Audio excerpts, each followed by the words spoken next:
परेशान हुयुसि तंहिंजा प्यार नसीब। मौलाई के बारे में जैसे किंग ऑफ सिंध चयो वेंदो आहे दोस्तों, मुमताज़ मौलाई जा गीत खोड़ सारा वायरल आहिनि, लेकिन मुमताज़ मौलाई जा जेके परस्तार आहिनि दोस्तों उहे ईअं सम्झो मुमताज़ मौलाई जा कुछ गाना ॿुधी चरिया थी विया आहिनि, गुनगुनाईंदा था रहनि। अहिड़ा ॿ जेको आहे सो असां मजनू आशिक़ तव्हां सां मिलाईंदासीं हिन वीडियो में। मुंहिंजे पुठे पासे तव्हां ॾिसो पिया था इहे छा था कनि, सॼो ॾींहुं मुमताज़ मौलाई जा गीत जेको आहे सो गुनगुनाईंदा रहंदा आहिनि।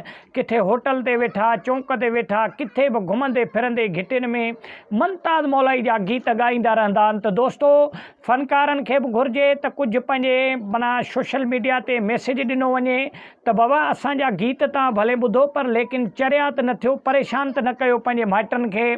त अहिड़ा जेको आहे सो दरवेश ॿ, हिकिड़ो दादू जो आहे, ॿियो आहे लाड़काणे जो। इहे ॿई तव्हां सां मिलाईंदासीं। हिकिड़ो हे तव्हां मुंहिंजे पुठे पासे ॾिसी रहिया आहियो त इहो ईअं ई जेको आहे सो पाण खे मुंहं में कालक बालक हणी करे ऐं जेको आहे सो गीत मुमताज़ मौलाई जा गुनगुनाईंदो रहंदो आहे। ऐं ॿियो वरी हे दरवेश आहे लाड़काणे जो दोस्तो, जेको तव्हां ॾिसो पिया था त इहो गीत जेको आहे सो मुमताज़ मौलाई जा ॻाईंदो रहंदो आहे। त दोस्तो अहिड़ा मज़ीद वीडियो ॾिसण जे लाइ असांजे चैनल खे सब्सक्राइब कयो, सुठो कमेंट ॾेई पंहिंजे राय जो